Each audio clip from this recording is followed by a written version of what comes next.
Good afternoon, LinkedIn. Andrew McCaskill here, dialing in for another Job Search Hacks Live and Q&A. A very, very warm welcome to everybody that's joining us live today. Thank you for turning out to contribute, to network, and to share the time with us. It's great times to be collaborating together and connecting, because we've got a number of shared challenges in the job search market at the moment, that is for sure. Also, a warm welcome to anyone who's watching it on replay or catch up. We're getting, sort of 4,000 or 5,000 views after the event at the moment. So lots of you tuning in for that. If that's what you're doing, drop us a comment, say hi, let us know any feedback, and we'll try and get back to you as well if you've got any specific questions. So don't be afraid to comment if you're watching it on catch up as well. But as I said, my name's Andrew McCaskill. I'm your career concierge this afternoon, and I'm here to try and help you if you're currently on the job market. So my day job is I'm the founder of a business called Executive Career Jump. So we help leaders understand what they want, but also, most importantly, how to go and get it. And we do that through online subscriptions and job search coaching and a whole bunch of different techniques. So we've got a lot of data, a hell of a lot of data. We've had 21 of our clients successfully hired in January. We've had another 3 already fixed up in February. And so we've got all the data on where these opportunities are coming from. And we're working with them with some really clear advice around all the different aspects of their job searching. And we want to share that advice with you today, completely free, with no other intention than giving you as much clarity and confidence as possible for wherever you're up to in your own job search journey. It's tough right now. It's 11 months, actually. I'm just looking at the date. It's our 11-month anniversary, pretty much, since we did our very first live broadcast of this nature. And really what's inspiring it is we want to help you avoid what we call the JABS, JABS, which is Job Acquisition Burnout Syndrome. It's a serious issue for people in transition right now. How it tends to work is you find yourself applying for loads and loads of job adverts, not getting the results you want, so your confidence starts to get hit, so you start performing better worse at interview, and you get more knockbacks, and you end up in this awful spiral, the JABS as we call it, this Job Acquisition Burnout Syndrome. So the number one goal of this is to help you break through in your job search, get better results, and to give you the clarity and confidence to avoid the JABS and to just feel like you're performing at your best in every element of trying to attract in a new role in what is a ridiculously difficult environment. So that's what we're all about. So for those of you who are new, let me just explain a little bit about how this works. You already see people are joining, the comments are flying, which is fantastic. And so please participate as much or as little as you like, but I would encourage you to participate. So one thing you can definitely do is ask us a question. So just put a Q or write question and pose a question that you want us to tackle for you this afternoon. The community will probably have a go at it. I'll definitely have a go at it as well if I can get to it. We get a lot of questions, but I'll try and get through as many as possible. Good topics that we're strong on: CVs, LinkedIn, interviewing, setting up new businesses, changing industries, selling yourself better and pitching your skills and your personal value proposition, networking, personal branding, social media, opportunity attraction, all of that stuff. Anything career, job search related.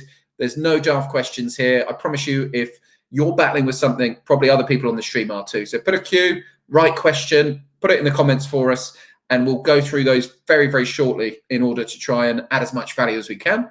The other thing, if somebody asks a question that you've got an opinion on, please share your opinion. We're all going through this current environment together, so I would really appreciate if you'd offer others some guidance, some of your experience. There's a bunch of the Executive Career Jump Club members in here who are senior executives in transition who've gone through a lot of our training, who can help you as well and have got their own insights. So let's just share as much as we possibly can. I think that's the order of the day, and definitely help each other out. That's super key. In addition to that, what I'd love you to do is to use the reaction button. So if we give a bit of advice that really resonates with you, please give us a thumbs up or a clap or whatever.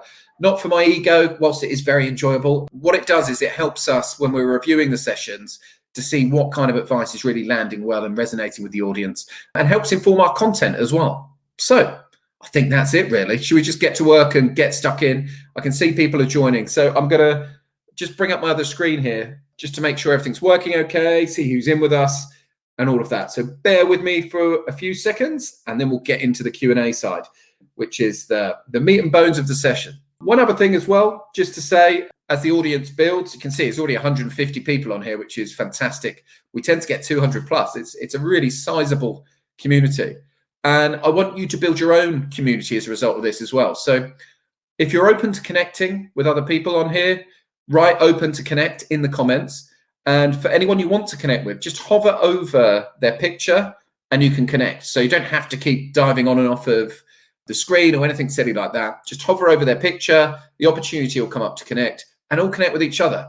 At the very least, I want you to leave here today with some fresh energy, some brand new connections and extended reach, and some absolute clarity on what you need to be doing in order to get a better result from your job search or to up your job search performance. That's what we're here to do.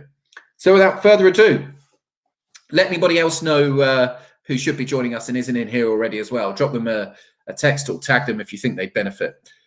Without further ado, we're going to dive in. We're going to see who's here, say hello to a few people. Sarah Greaves, you're the first comment this week. Lovely to have you back. Christian Bebo's in, one of the Executive Career Jump guys, as is Christine. These are really good people to follow as well.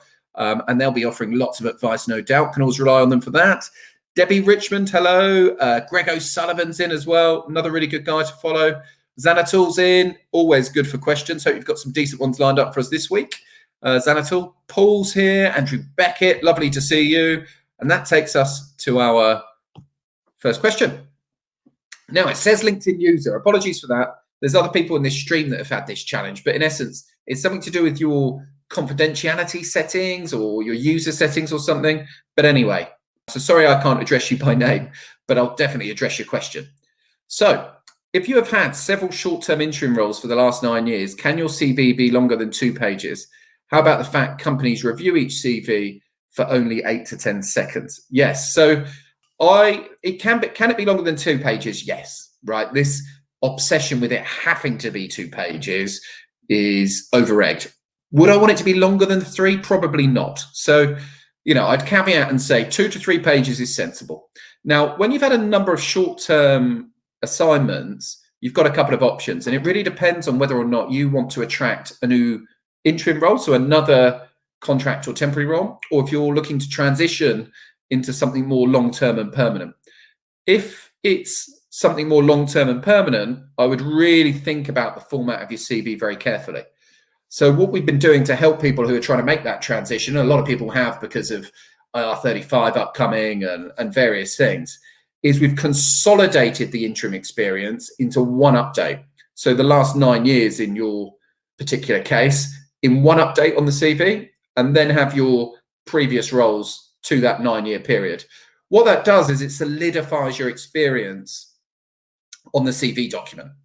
And it just translates a lot better for people who maybe don't understand interim or want to hire someone permanent but see you as a flight risk because you've had a lot of contracts recently, some of which are short term. It just pulls that together and position it nicely. Say, spotted the opportunity to act as an interim and founded my own business in order to go and deliver that, successfully winning assignments with these kind of clients. Like, position it as a really positive, almost entrepreneurial professional services venture in one update.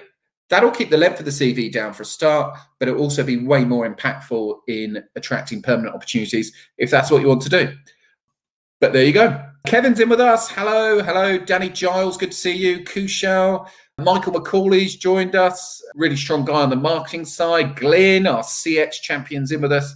Alex Burnham's back. Fantastic. Really appreciate you guys and girls who are turning out week after week to support these sessions. It's brilliant. What else have we got? Barrett, hello. Juan Penna's in here. Good afternoon to you, sir. And Michael's got a question for us. Getting up for 200 people already. I've got a goal. I've had this goal for a long time, which is that I want to hit 300 live people on one stream. We've even invested in a trailer. I don't know if you saw the trailer video we put out, but I've still got that goal. This year, we are going to hit 300 at some point. We've hit 200 already today, which is sensational. I think the record last year was 292 or something, which was tantalizing. But anyway, Mr. McCauley, how are you, sir? Thank you for the question. Good to see you. It's been a while since I spoke to or used headhunters to push my career forward. Under current market conditions, what is the best way to re-engage and get their attention? Yeah, really good question. So headhunters are back in the game now. So last year, the headhunter channel was particularly quiet because a lot of them were on furlough. So most of them are off of furlough now, and headhunters and recruiters are a legitimate channel that if you're not utilizing, you should be. Now, the first thing to do would be to do a search and on LinkedIn, and we're lucky because there's an industry code for recruitment, which is staffing and recruitment. So if you type in, in Michael's case, he's in marketing. So if you type in marketing recruitment, and then you drill down by industry code, staffing and recruiting, and you drill down by location, United Kingdom in Michael's case, but you all do that for your local environment, your local environments and your local markets. You're going to get a big, long, decent list of headhunters, hopefully in your space. Now, the next thing I would do to sort that data is to select by second level connection. And the reason for this is that people are far more likely to engage with you as a headhunter if you've got that mutuality. Yeah. And then you want to look at those kind of shared connections and see if any of them know you really well. Now, if any of them do know you really well, drop that shared connection a note and get advocated into that headhunter. The most powerful thing by a mile, whether you're looking to get in front of a headhunter or a company, is to get introduced.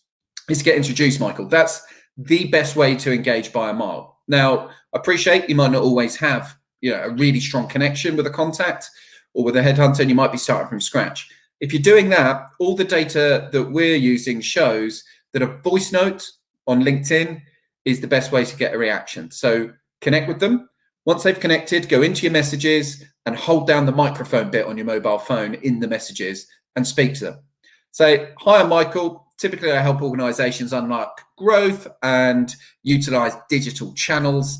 I see you work in that space. I'm currently looking to transition into a new permanent role, and I've put a CV below for your attention and would appreciate your feedback.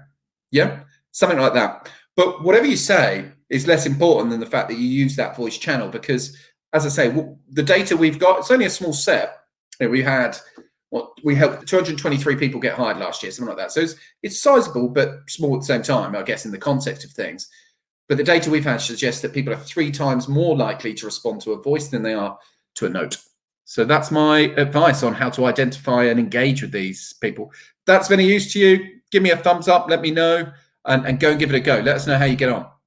Brett's in. Neil Young is in as well. Really strong finance leader, worth connecting with there. If you want to connect with people, just hover over them, click connect. We've got 218 odd people on here again this week. Absolutely sensational turnout. What we got next question-wise? If you delete your old roles on LinkedIn profile to hide your age, do you lose recommendations from those roles? Oh, that's a really good question. I have no idea. But that's a brilliant question. I don't think so. I think the recommendations stay. I'm pretty sure the recommendations stay. And you can toggle which recommendations you show at any time as well, which is interesting. So if you're going for a specific role and you have a recommendation that is just so pertinent for the skills required for that role, you could toggle off the recommendations that are above it so that after you've applied, when people go to your profile, they see the most relevant recommendation. Does that make sense? So some people are playing some smart games with this, but I'm not 100% sure on the answer to your question, which means it's a good one. So well done on stumping me on that, and let me know what the outcome was, because really keen to learn from you as well. Debbie's in here. Deborah's in here. Graham Goodwin, fantastic to see you, Graham, and thanks for your note yesterday. I'm excited to hear that you've got a couple of offers, which is brilliant. What else have we got here? Another LinkedIn user. We're getting lots of LinkedIn user situations today. Talk to people in the stream. It's something to do with security, as I said earlier. Sorry, I'm jigging the thing about here. So, how many years experience should you leave on your CV if you've had several short-term roles? Can you leave the company names but remove the details? Again, as I spoke through, so a couple of bits on this. One, you don't want to be covering more than 15 years experience because of age discrimination. Two, a nice way to present if you've had a load of short-term roles is to consolidate those short-term roles together. Will Subbers puts some great content out and does a lot of collaboration with other leaders in transition. Follow him if you're not already, and he's happy to connect. So just hover over his picture and you should get the opportunity to connect. Sarah, how are you? As I say, you were first past the post this week, the first one in the entire stream. So well done on winning that race. What do you do if a recruiter said they would send your CV to a role, then another agent calls a week later, she wants to put you forward. You say she can't as you're already there. She checks you've not been put forward by the other agency, so now wants to submit you. What do I do? Yeah. So look, this is a really tricky situation for candidates, and sorry that you've ended up in the mix with all of this. You've got a few options, but it's really important when you talk to a recruiter to qualify how well engaged they are with the opportunity. Yeah. So, have they got it exclusively? Are they retained on it? Have they had interviews with that client in the last few months? Because what some recruiters do is they find out about a role and then they try and propose candidates to try and get in the back door. Now, the challenge you can have, and I've seen this play out a number of times, Sarah, so you're right to table this, and thank you for doing so, is if you have two people representing you who've submitted your CV, quite often you can end up with a bit of hassle around it. The client can even technically get charged 2 fees if you end up getting appointed, which then obviously plays against the chances of you getting the offer. So it can get very, very messy. What you need to do is to go back to the original recruiter and ask for their transparency on it. Where are they up to? Why is your application not showing? And can they get you a conversation with the client in the next 48 to 72 hours? Otherwise, we're going to have to explore the other channel. That's the way I would deal with it. Really respectfully and openly, but do that first rather than duplicating is definitely the thing to think about. Tammy's in. How are you? Sarah Milson-Jones has come back for a second week. Welcome back. Christine's in as well. Very good. Lots of good afternoons. Well, everyone's very kind to each other today. Got a phone buzzing off next to me. Hopefully that's not interfering with what you're hearing at all. Hang on a second. Right, got rid of it. So, Christine, I'm keen to continue to build my contacts of headhunters. What's the best way? I think we covered that, yeah? I think it's the best way is to get recommended in via people that know you and who you trust, and also to do that search we described. Having that staffing and recruitment industry term makes it really simple to segment all of the LinkedIn data. How do you feel about nesting multiple roles at the same company on your CV? Yeah, I think you should. I think it plays better because otherwise some people might miss the length of your tenure. So I would do it. So I'd have, at the BBC from 2010 to 2020. And then underneath, I would just have each role and the overall dates that you work within each individual role, and then a consolidated achievements and responsibilities narrative under that. Glyn, is there such a thing as a good day for a flare post, or are all days equal during lockdown? Yeah. So all the data coming out of the social media companies suggests that Tuesday AM and Thursday AM are the spikes. Yeah. So as we've spoken about before, Glyn, they're by far the biggest spikes from what we see. The time has moved a bit later. It used to be 8 AM. It's now more like 8:30 to 9 AM seems to be the spike. And I think that's because people aren't commuting anymore. So makes sense. The behavior's changed during lockdown, but typically Tuesday or Thursday. For those of you that aren't aware of flare posts, or that's a new expression for you to be hearing, a flare post is where you put a post out which makes your availability clear to your network. So not over keen or desperate or anything like that, but you shoot a flare up and you say, hi everyone, just to give you an update on my career situation, having had some time out to focus on family. I recently left BT and I'm now looking to get back to doing what I do best. I'm already in some discussions with some amazing companies, but if anything pops up in your feed that might be relevant, please keep me front of mind. Yeah. So it's just a really nice way of alerting people. People can't help you if they don't know you've got spare capacity. We've had people hired off of flare posts. So it's a really important part of the process. So thanks for bringing that to the fore. Tuesday and Thursday supposedly is the best from a data point of view. But any weekday morning is going to go well. The important thing is that you get friends, you get your network lined up and ready to comment in that first 60 to 90 minutes. So the post gets some traction and the algorithm recognizes that there's some action around it and continues to propagate it. That's what we need to happen. What else have we got here? Dr. Derek Gray is in today. That's good. Always nice to have you with us, sir. And Hayley Wood's got a question for us. Good afternoon, Hayley. Thanks for joining us and the other 220 people now who are on the stream. Fantastic to see you. Best advice for someone looking to transition from one industry to something new. I was employed in sports entertainment and don't see it coming back. No, nor do I, sadly. It's a real shame. And, what we're operating in at the moment, Hayley, is what's being described as a K-shaped economy. So we've had U-shaped, we've had V-shaped, and now we've got K-shaped. And quite simply why they're calling it a K-shaped is you've got half of industries are booming, and those are, e-commerce, those are cloud-based technology, healthcare, biotech. These kind of industries are booming, so they're the upper bit of the K. And then we've got half industries that are being decimated, are really struggling. Restaurants, leisure, travel, etc. Yeah, live sport. So we've helped a lot of people over the last 12 months transition. It's not simple because clients feel like they've got their pick at the moment and they can get exactly what they want. So a number of ideas for you. It's not simple, but it is achievable. The first thing is to go through your CV and change it into what I would call a functional format. So talk about the pain that you solve that's industry agnostic. So if you worked in marketing, don't talk about marketing in the sports entertainment context. Talk about the pain that you solve. So I help organizations engage better with their audience, deliver customer experiences, and keep people coming back for more. Yeah, that kind of narrative, industry agnostic narrative that's going to work. Take any industry specific terms out your CV, but also move to a more functional CV format. So if you Google functional CV, you'll see a load of options on this. Basically, that means you talk about your skills and your achievements rather than just listing chronologically all of your jobs. The power of doing that, if you have that pain statement, your skills and your achievements, is that you're showing yourself to be super relevant to the new audience without making it overly clear that you've came from sport at all anyway. It becomes irrelevant. You can make it really agnostic and really tailored to where you want to go rather than where you've been from. The other thing I really highly recommend, and this is a really underrated tip, which I talk about a lot, but people just don't execute. But trust me on this. Do a search on people that have moved from your industry. So whoever the major employers are in your industry, type the word director into LinkedIn and then type previous company and select the major employers in your industry. And then press search and then drill down by the industry that you want to go to.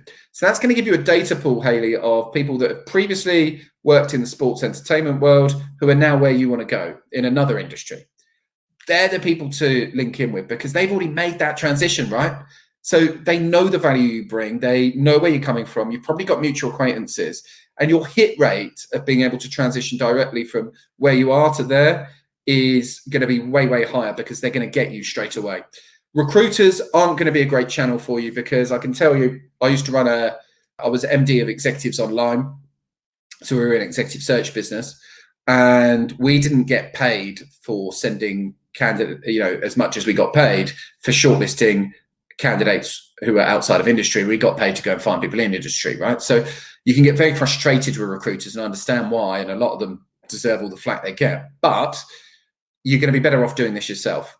Getting a functional CV, running a search on people from your industry who are now where you want to be, getting after them directly, connecting, using mutual acquaintances, sending them a voice note, hit them up with your functional CV and getting yourself in the game.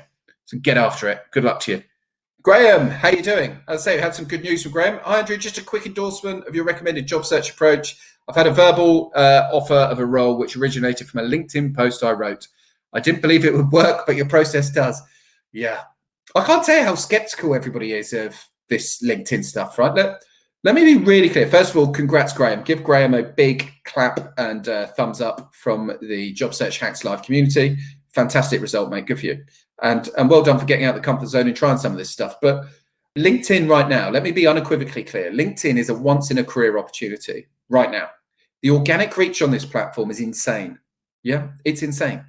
And over 50% of the people that have got jobs through our methodologies have got it via LinkedIn. So get sharing that content.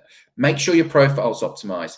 Do that networking and outreach. Yeah. Leave loads of comments on other people's posts who are major players in your space. We've had people hired off of the back of being found for their comment, right? It's insane. LinkedIn is the place to be. Go and get stuck in. And Graham, all the very best of luck in your new role. And thank you for the endorsement. Very kind of you, very generous. Derek, how are you? These guys seem to want to charge for access to jobs, headhunters, etc. I don't know who these guys are. Is it legal? Is it worth it? So people can charge you to connect you with opportunities, assuming they're not a headhunter or a recruiter. So if it's an intermediary that connects you with headhunters, they can charge you, but headhunters themselves can't charge you. The Agencies Act was brought in And this is where recruitment as an industry blew up, right? Because recruitment used to be paid for by the individual. So it was almost like an agent, yeah? But once that flipped and the legislation came in, it was paid for by the company. That's when the whole industry blew up. So you can't charge people if you're a recruiter, but you can if you're an intermediary. Hey, Daniel, great to see you again. How you doing? If you were given an opportunity but heard from ex-colleagues that is under scrutiny due to performances and constant delays, would you stay away or take it for a few months? I would take it, but on a consulting and interim basis. Yeah. Whenever you've got serious concerns, take it on a consulting or interim basis. Hey, Christian. Good to see you earlier. How do you best prepare your answer for key interview questions to stop ending up in a rabbit hole? Yeah. So one of the absolute killers in interviews is our propensity to waffle. Yeah. And it's the curse of intelligence. So if you find yourself waffling in interviews, congratulations, you're probably brighter than average, you're perfectly normal. I've sat on thousands of interviews. I do interview coaching with some of the top MDs and CEOs who also waffle in their interviews. Why do we waffle? Well, what tends to happen is we start recalling information in our brain about a particular point. So somebody might ask us about stakeholder management. Can you tell us, Christian, about where you've had to deal with a difficult stakeholder? So we go to our example, and most of you will have these stories pre-prepared and all of that. But once you start giving the example, what our brain does is then starts firing loads of other information at us. Yeah. So it will say, do you remember that problem? And do you remember this problem? And do you remember this bit of information? The trouble is, a lot of the information our brain fires at us is not relevant to stakeholder management, which was the interesting question. So it's so easy to go off down this rabbit hole of talking about the problem you had with the system, or the problem you had in marketing, or the overall cultural problem at that supplier, whatever it might be. So how do you stay on point? Well, number of different things here. But the biggest one that I found that works is, number one, try and halve the length of your answer. So for a competency-based answer, a general interview answer, 3 to 4 minutes max, but finish on a clarifying question. So deliver your answer and then finish on a question, say, did I cover what you needed? Or would you like any more context? So you're giving the interviewer the opportunity to delve deeper rather than showing up and throwing up all of this detail, right? So that's the first sort of technique. The other one, and how to trick your brain, for the bright ones amongst you that find information flying around all over the place, is say the competency 3 to 5 times in your answer. So the example we gave was stakeholder management, right? So your answer could be something like, thanks for asking about stakeholder management. My ethos on stakeholder management is to approach stakeholders with 2 ears and 1 mouth.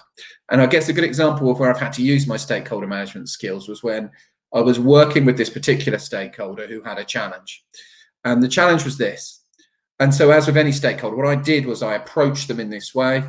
And the result of that particular piece of stakeholder management was this, right? So what you've done there is you've said stakeholder management a number of times. 2 massive benefits to that. Number one, we keep that brain from going off down different rabbit holes. We keep them on point. Number 2, we anchor with the interviewer that we've absolutely nailed that competency, that our answer is super relevant, and that we've delivered to what they wanted. So it's got a double win there. So hope that helps you and others on the call. Please keep the questions coming. Lots of people saying congrats to Graham. Brilliant. Yeah. What else? Hi, Andrew. When asked to complete a full project as an assignment or to create a hypothesis, how can we make sure we're not a victim of HR posing questions to get new ideas or workarounds? The free consulting problem. This is a real annoyance, isn't it? The free consulting problem. Well, for a start, if you're presenting, don't send the slides or hand them out if you can avoid it. Equally, when you are presenting, keep text to a minimum, or when you're writing up your hypothesis, talk about the why and the what, but never share the how. Knowledge in general is cheap right now. Okay. So, you can find out most things online anyway. So it's not such a big thing in terms of our knowledge. What people really want you for is your execution. Yeah. And your toolkit and your IP. So if you can paint this vision, this picture around why and what, but you keep the how to yourself sometimes so they couldn't go off and do it themselves, then they'll pay you to execute. But free consulting is a problem and it's unethical. Brian, how would you suggest handling the describe your influencing style question without diminishing the subtleties of it? Yeah, really, really good. Really, really good. So you get a lot of these kind of, can you describe your insert approach, leadership approach, management style, stakeholder management approach, whatever it might be. We use E*Q, right, as our general question answering, which is ethos and then situation, task, action, result, and then question, finish on a question, keep it to 3 or 4 minutes. For these scenario ones, you've really got to have a playbook. Yeah. You've really got to have a playbook and you've got to have some story. So by playbook, I mean actually productize almost your approach to these things. So, you know, if you've got 3 or 4 playbooks for different scenarios, you're going to be in good stead. So let me give you an example of a playbook. So for influencing, you know, this playbook could be used for influencing, but could be used for stakeholder management, could be used for anything. Yeah. So we'll say, okay, well, my stakeholder management approach is based on the ethos that I seek to understand rather than be understood. And how I approach stakeholders, or how I just would describe my influence style, is around 3 C's, which is candor, communication, and clarity. They're the 3 C's by which I go and influence. Yeah. So candor, because I believe in being fully transparent. Communication, because I think to influence, we have to communicate. And people rarely moan about over communication. And clarity, because I think if people can really see, based on data and based on what you're telling them, clearly what's trying to be achieved, you'll be able to influence them to come around to your point of view. Okay. Now, the gold about all of this, and we do this in our interview training all the time, is if you build these models and these playbooks, it gives such a high level of confidence to the person interviewing you that you can replicate what you've done in the past because you've got a framework. Yeah. So you want to have these frameworks for how you sell, how you pull strategy together, how you manage people, how you influence and manage stakeholders. That's my advice on that one. I hope that helps. Still a couple of 100 people or so on here. Absolutely nuts. Love these sessions. Thanks for turning out. Paul Robson, I'm considering setting up as a consultant. A company that I'm talking to have asked me to send them a contract. Where am I able to find a basic contract to work from? The IIM, Institute of Interim Management, would be a good starting point. Or you could also just Google a statement of work. I remember I had to do a statement of work for consultancy, so that might work. Depends how detailed they want to go. But the IIM, the other thing you could do is do a post on LinkedIn asking if somebody's got one they're happy to share with you. You'll be amazed what people on there will do. Hey, Nadja, thank you very much for the question. Thanks for joining us. What do you say in an interview when you had to file a lawsuit against your previous employer? Shall you hide it? Wow. If you're really pushed on it, then I would share it. But if somebody asks you why you left your previous organization, I would simply say it became clear that there was no value alignment there anymore. So my values simply didn't align with how the business was being operated or the culture that was being built. So I would talk about value alignment. I think lawsuit is a scary expression. Value alignment, I think you can position it in a way which, it's inferred, right? Like if you said to me there was a value alignment, I know what you're getting at there, that there's been a challenge and some ethical problems, but it's a nice way to house it in a way which shows that your values driven. And yeah, I mean, if I really drill down on it, then don't hide it. Justifying and defending these things comes across as weakness, and most people can deal with transparency. So yeah, that's my advice. Nicole, thank you so much for joining us. Getting some thumbs up on that one. So thank you for the reactions. Really helps. Advice on breaking into digital healthcare, new startup companies within this space. Yeah. So, I mean, there's loads of information out there. If you type in digital healthcare logos or the Gartner quadrants and all of this, you'll be able to find and pretty quickly map out those markets. The other thing is to work out how you might be able to get on the radar of some VCs, so venture capitalists. So what you'll tend to find is that, a lot of the more startup businesses receive funding. They go through seed funding, Series A, Series B, Series C. And so the great play, if you can get into the VCs or the private equity companies, then it's one to many, because those VCs might specialize in digital healthcare and biotech and might have 30 or 40 investment companies. So if you get in with them, they'll be able to direct you maybe to 2 or 3 really, really quickly. So that would be good. Hey, Darren Everard's turned out. Good to see you. Really strong recruitment professional, Darren Everard, one of the good guys in the manufacturing and industrial space. If you're in that world and you're not working with him, you should be. What's the best wording to use when approaching new connections and not appear too pushy or as if you're immediately selling something? Excuse me. We don't have to use any wording. The data we've got is actually people accept more connections when there's no wording than when there is some wording. And the reason for that is because there's so much automation used on LinkedIn now. You know, where you get these, dear Andrew, I saw your profile and it looked interesting, be great to connect. And then as soon as you connect, you get a follow-up note going, hey, not wanting to be too salesy, but blah, and they just kind of vomit their value proposition on you, which is a terrible way to sell. If you're needing to do that, you're not very good at what you do. But anyway, so how do we avoid that? Well, don't put a note in the connection request. So we've, ironically, and I don't like this because historically I would have said personalize everything. And there still may be value in that, particularly if you've got a mutual acquaintance, right? Like a strong mutual acquaintance, I would reference that. Or you could reference an article that they've done, or something really specific, fine. But in general, just hit connect. And somewhere between 1 and 3 and 1 and 2 will connect anyway. Actually works against you to have personalization now. The world's gone mad, absolutely mad. Is it better to submit CV as a PDF or Word doc? It's better to do it as a Word doc, yeah.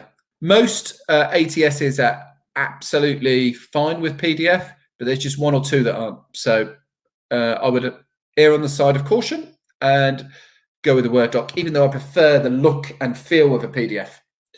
How do you get around giving too much free info to attract a client and successfully landing the client? As I spoke about earlier, share the why and what, don't share the how. They have to hire you for the how. Ian, what advice would you give to people who have received an approach from an organization, but the employee feedback scores on the organization and Glassdoor is awful? Well, look, I would, if you've got big concerns, start on an interim or consultancy basis, or suggest that, as I said earlier. But also, Glassdoor, do we think Glassdoor carries a lot of weight?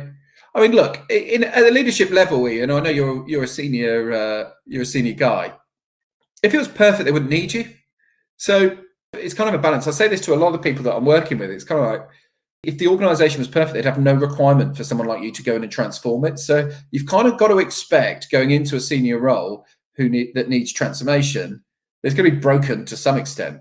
So I wouldn't be too put off. Glassdoor is a little bit of a whinging ground sometimes for disgruntled people, rather than from, I'm not sure how much credibility I would give it at your level. And if you've got serious concerns, then start consulting interim basis rather than permanent, so that you're not going in too deep. Hey, Sheikh, how are you? My question is, I have a technically strong electrical field. After completing my certification, I have a conflict on implementing the procedure whilst implementing. Please clarify. So you'd like to go into management. I think. I'm really sorry. I can't. If you can rephrase it for me, I'll try and come back to you, but I can't get clear.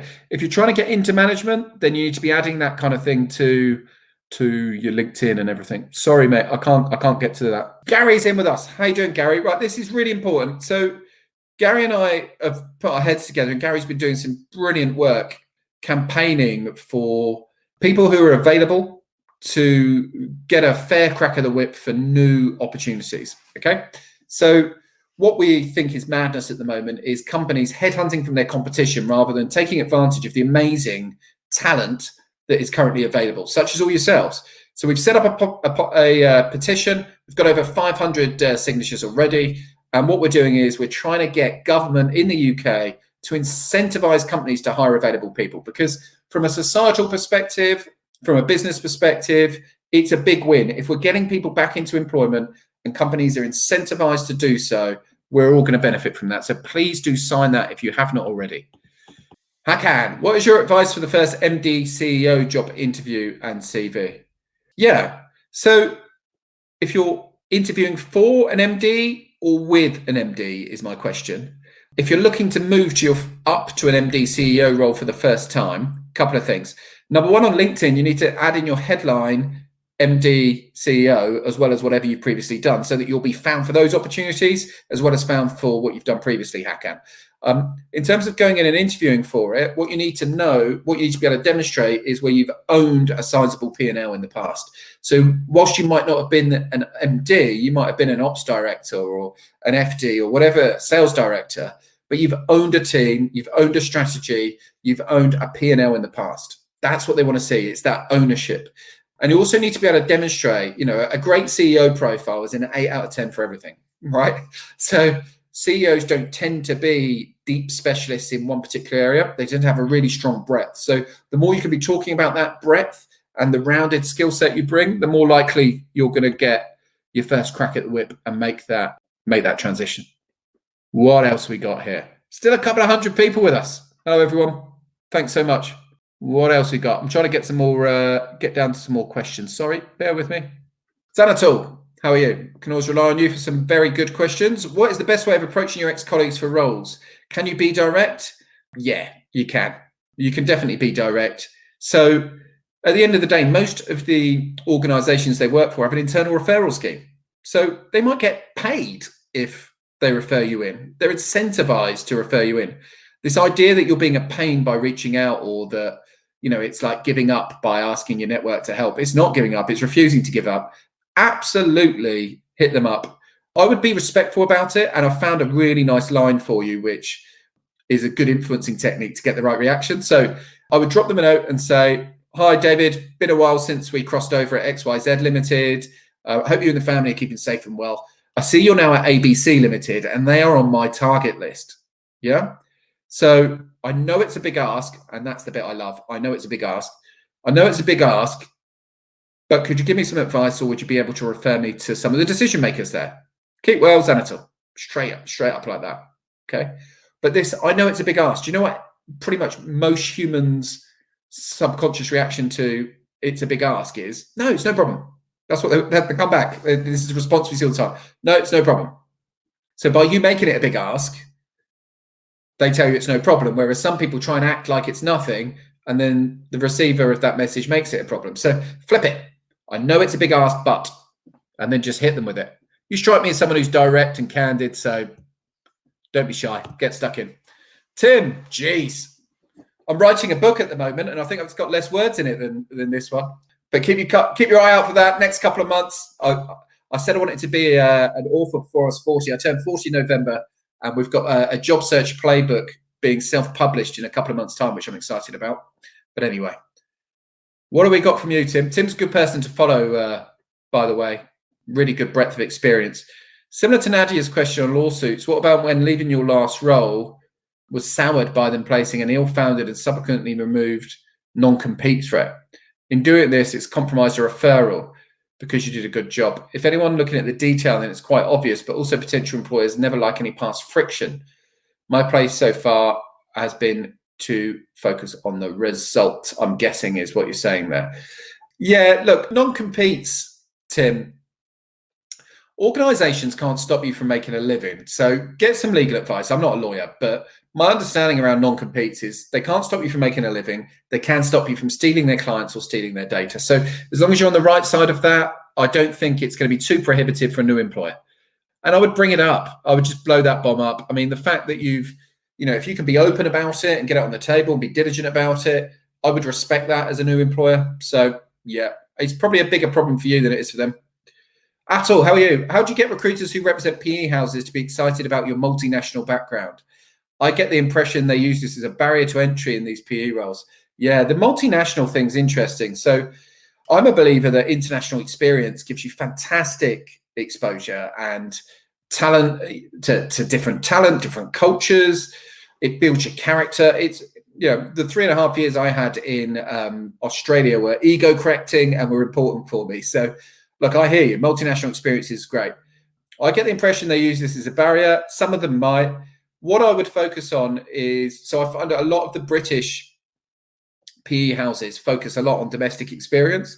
But what you'll find is the international PE houses who invest in the UK aren't so caught up in local experience because they're international by nature. So I would approach the international PE houses who invest in UK assets, assuming you want to roll in the UK. But you get my point. So sell multinational experience to people that are multinational themselves. Yeah. It's always about that. It's always about finding people you have congruence with. That's exactly what it's about. Right, last sort of 5-10 minutes, guys. Add any of your last questions in. I'll try and get through as many as I can. Share the why and what. Good advice. Big thumbs up. However, what if the question starts with how would you without seeming too evasive and unforgiving? Well, even how would you can share the why and what. So I spoke earlier about these playbooks, yeah? So how would you go about growing in a new territory? Yeah, well, my approach to growing in a new territory is my ABC model. So my first is to do some analysis. So I'd go out there, I'd analyze it. The next is to do some business planning. So I'd look at value proposition. I would look at planning people, process, systems, and how we're going to roll out. And then the C in my model is about customer centricity. So I would go deep in with those customers and find out what they're doing. Yeah. Now that shows that you know what you're on about, but you haven't gone into too much detail around all of those things to the point that they could do it without you. It's the execution they're paying you for. So yeah, hope that makes sense. What is meant by open role? Seen a few opportunities saying recruiting for open role, but no detail. It just means a live role. It means a role that's been signed off. That's all it means. They're open to receiving applications, Glenn, I think. I've come across two different opening questions in an interview. Tell me about yourself and run me through your CV history. Approach and how long to take on each one. I have got the approach for this, Gary. Thank you so much for asking this question. This is one of the most important answers you will give in any interview, if not the most important. And we've put so much time now into refining our framework to help people go back through their background easier. So here's my structure for you.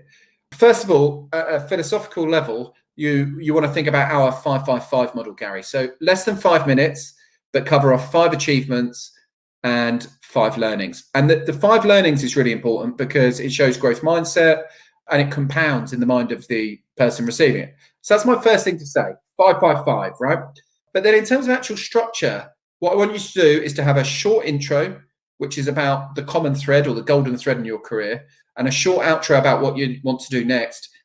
But then split your career history down to 3 chapters. Most careers have 3 definable chapters. It might be certain industries or certain locations or certain role types. So I don't know your background. I know you're an FD, for example. So an example will be this. This is how you could tell the story of an FD using an intro, 3 chapters, and an outro within the 5-5-5 framework. So, hi, yeah, I'm Gary, and the common thread in my career is my ability to get results through numbers and through people. And I guess you could break my background down into 3 chapters. So my early years in accountancy practice, my middle years in management accountancy, and more recently, my executive experience. So going right back to the start, I always wanted to be an accountant because I had a real interest in business. And so I joined an accountancy practice. And in that practice, I got incredible exposure. I got to go and have a look at all these different ways that people accounted. I got to do my exams and qualify and get that credibility and build a network and a strong thing. So fantastic learnings, managed to achieve first-time passes and some great commercial outcomes for my employees in that period. And that led me on to the middle bit of my career, which was my management accounting experience, where I worked all over the world in manufacturing, solving problems such as cash flow, forecasting, budgeting and FP&A, and really took the theory and put it into practice. And my standout achievement there was, whilst working at Nestle, I was involved as a management accountant in opening 12 new territories. And then more recently, my executive experience, I guess, which flowed nicely from my management accountant period, which has led me to work at a more strategic level. It's led me to learn about raising finance. And, the standout thing we've done there in more recent years was taking ABC Limited from someone that had no funding to someone that was bought and sold for a big profit. And what I'm looking to do now is take all of those experiences, put them to work for a forward-thinking organization, right? I'm freewheeling that. Intro, golden thread, 3 chapters, outro. The biggest error people make is talk through role by role. So in 1999, I worked for this company, and then in 2001, I went here, and it goes on and on. But they've got your CV. So consolidate. Everyone has 3 chapters. Everyone has a story to tell. Talk about your learnings, talk about your achievements, intro and outro. If you do one thing off the back of this call today, gang, write that out. Write that out for you. Anyone who's in Executive Career Jump here has been through this process with me. It's a game changer. Getting clear on your story is a game changer. and we'll get the interview off to the best start possible. What is a good answer when asked what are your expectations? Market rate is a good answer, to not give away a number. Hi, Andrew. Thanks for your time. Changing career path and have no clear clue on salary in the new market. How to answer the salary expectation on job ad. FYI, you need the job. Yeah, well, you need to do some benchmarking activity, Mohammed. Yeah, that's the first thing I would say. If you have the opportunity to avoid putting a number, then write market rate. That's what I would do. What else have we got? Gary's happy with the 555. That's good. Mark Shotton's on. How are you, sir? Been a great supporter of mine over the years and really, really good guy to link in with. So make sure you're following Mark. Yeah. And yeah, I'm looking forward to the book launch as well. It's one to tick off the list. It's been quite a process. Stasia's decided that, Stacia. Apologies if I've butchered your name there. I know you join us regularly, so thank you for doing so. You've obviously decided that my rosy cheeks are offensive, and so you've decided to write a post that covers that up and leaves just a huge forehead poking over the top. But I will not hold that against you, and let's see what we can do. I'm finding that prospective employers are requesting references prior to interview and in some cases prior to shortlisting. How do you manage this without upsetting your referees who are extremely busy people and support you, but it's clearly an annoyance to them? Does it come across badly if you ask them not to contact them? Yeah, brilliant question. Thank you so much for asking that question. They are asking earlier. And it makes sense that they're asking earlier, because what's the point in taking references at the end? It's like if the references are bad, then it would have been easier to save everyone's time. So I understand why they're doing it. What do I think we should do about it? Well, I think you've got a couple of options. One would be to get your referees just to write you a written reference that you can submit so that you can send that over to them in a way which is scalable and you can send it all the time. And what you'll find is if you send a written reference and say, by all means, reach out to them if you need more detail, most won't. They'll be happy. They'll be satisfied. If it's a credible, signed, written reference from a previous boss or stakeholder or customer or whatever, then that will tend to work well for you. The other thing to do is to direct them to some recommendations on your LinkedIn profile. So if you've got recommendations on your LinkedIn profile, go with that. Hi, Andrew.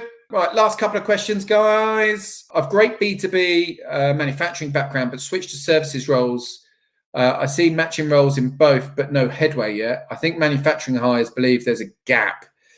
What's your advice on how to get around this? Yeah, same as the advice earlier, actually, Sanjay. So my best advice on this is to move to a functional CV format rather than a chronological one, so that rather than them seeing straight away that you haven't been in manufacturing for the last 4 years, what they see are your skills, your previous achievements in manufacturing, and you just tailor your CV so it's less chronological and more outcome-based. I think that's absolutely the way around that. Looks like everyone's helping each other. Right, good. I think we're done, gang. I think we're absolutely done. One thing I was going to do is say, if you want some more free content, Zoe's just put the podcast link up, which is fantastic. So we have a podcast completely free, of course, for people in transition. So we interview career coaches, we interview headhunters, we interview people who've made transitions themselves, business leaders, whatever it might be. It's totally free, the Executive Career Jump podcast. It's purely for job seekers and people in transition. So check that out on that link that Zoe's just put up there, and I hope you get some value from it. And thank you so much for joining me. I really hope we'll get to the 300 one day. Over 220 people at one point. So we're really moving in the right direction. Adrian is asking, are LinkedIn recommendations really significant? The answer is absolutely yes for recommendations, absolutely no for skills. Glad you've enjoyed it. I'm getting some good feedback in the comments, so thank you very much for that. Please tell other people. I want this to impact as many people as possible. We're on a mission to end job search misery, and us together as a community, I think, can have a huge impact on each other and help more people get hired. We've helped over 250 people as a Job Search Hacks Live movement get fixed up. They're crediting us in this all the time. So stay safe, keep your spirits high, write up that career story, and let's get to work. I'll catch you soon. Cheers.